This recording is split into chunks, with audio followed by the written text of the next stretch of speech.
जय श्री राधे। जय श्री कृष्णा। कुछ आज मेरे मन में आया, एक ठाकुर जी की एक स्टोरी याद आई मुझे। जब महाभारत का युद्ध हो रहा था तो एक तरफ कौरव थे और दूसरी तरफ पांडव थे। युद्ध निरंतर चलता जा रहा था। तो एक दिन हुआ ये कि दुर्योधन ने पितामह भीष्म को टोंग किया, ताना मारा कि आप तो चाहते ही नहीं है कि पांडव हारें। तो पितामह भीष्म ने प्रतिज्ञा ले ली कि कल प्रातःकाल सूर्योदय से पहले या तो पांडव रहेंगे या तो मैं रहूंगा।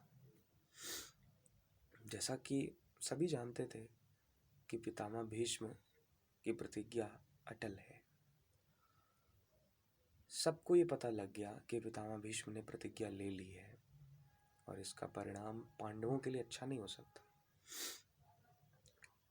हुआ ये कि भगवान श्री कृष्ण को, वो तो जगत नियंता है, सबके हृदय में उनका वास है, उनसे तो कोई बात छुप नहीं सकती, उन्हें सब कुछ पता था। रात्रि काल में वो अर्जुन के शिविर में पहुंचे और अर्जुन को जब देखा तो अर्जुन बिल्कुल निश्चिंत सो रहे थे। तो अर्जुन को भगवान श्री कृष्ण ने जगाया और कहा कि पितामह भीष्म ने प्रतिज्ञा ले ली है कि कल प्रातःकाल सूर्योदय से पूर्व या तो मैं रहूंगा या तो पांडव रहेंगे, और तुम ये बात जानकर भी निश्चिंत हो। तो अर्जुन ने बहुत अच्छी बात कही जो हम जैसे सेवकों में नहीं आ पाती है, पूर्ण समर्पण की भावना। आज थोड़ा भी कष्ट आता है तो मन व्यथित हो जाता है, व्याकुल हो जाता है। अर्जुन ने एक बात कही कि जब आप मेरी चिंता करने के लिए हैं तो फिर मुझे अपनी चिंता करने की क्या ज़रूरत है। और वाकई ऐसा ही हुआ। भगवान श्री कृष्ण ने द्रौपदी से कहा कि द्रौपदी आओ, कहीं साथ में चलते हैं। द्रौपदी को भगवान श्री कृष्ण ने सब कुछ समझाया और जो शिविर लगे हुए थे कौरवों और पांडवों के बीच में एक छोटी सी नदी टाइप की थी। नदी के उस पार कौरव थे और इस पार पांडव थे। तो हुआ ये कि रात्रि का समय था। तो भगवान श्री कृष्ण द्रौपदी के साथ जैसे ही उस पार जाने लगे तो उनके मन में ये विचार आया कि अगर द्रौपदी के पैर भीग गए तो पितामह भीष्म को ये पता चल जाएगा कि ये अवश्य पांडवों की पांचालिका है, द्रौपदी आई है। तो भगवान श्री कृष्ण ने किया क्या कि द्रौपदी को अपनी गोद में उठा लिया और उसकी चरण पादुकाओं को अपने हाथों में पकड़ लिया। प्रभु इस पार आए और पितामह भीष्म के शिविर में पहुंचे। भगवान श्री कृष्ण बाहर ही खड़े हो गए, द्रौपदी अंदर गई। और उस समय में इतनी लाइटें तो होती नहीं थी, दीपक का प्रकाश था।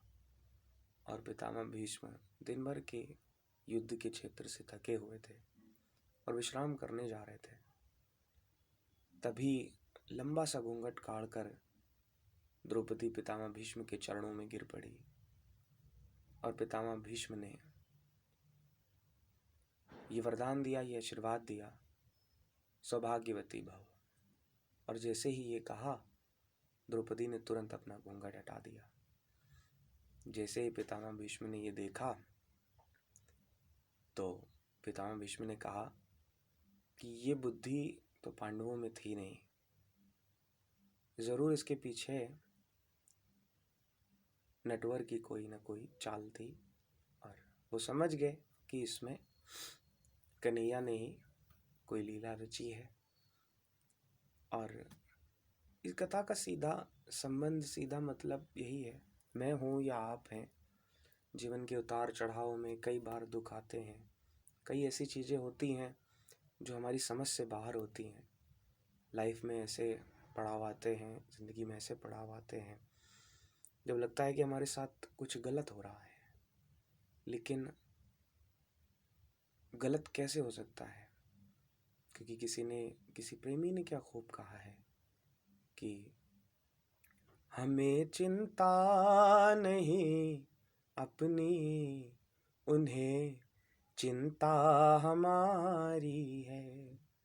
हमें चिंता नहीं अपनी, उन्हें चिंता हमारी है। हमें चिंता नहीं अपनी, उन्हें चिंता हमारी है। हमारी नाव के रक्षक, हमारी नाव के माझी स्वयं बांके बिहारी हैं। हमारी नाव के माझी स्वयं बांके बिहारी हैं।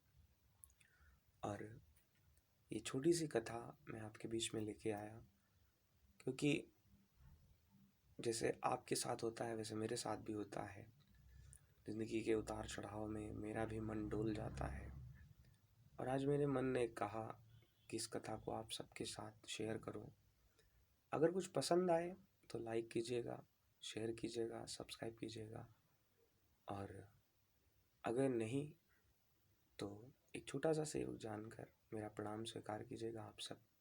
आप सबको प्यार भरी राधे राधे, जय श्री कृष्णा। और हम जैसे भी हैं, बस बिहारी जी से प्रार्थना है कि इस दुनिया के इस चकाचौंध भरे मेले में भले ही हम जैसे बच्चों से उनका हाथ छूट सकता है, क्योंकि हम दुनिया की चकाचौंध में खो जाते हैं और इधर उधर भागने लगते हैं, लेकिन वो हमारे पिता हैं, वो हमारा हाथ न छोड़ें। बस उनसे यही प्रार्थना है। जय बिहारी जी, जय श्री कृष्णा, जय द्वारकाधीश।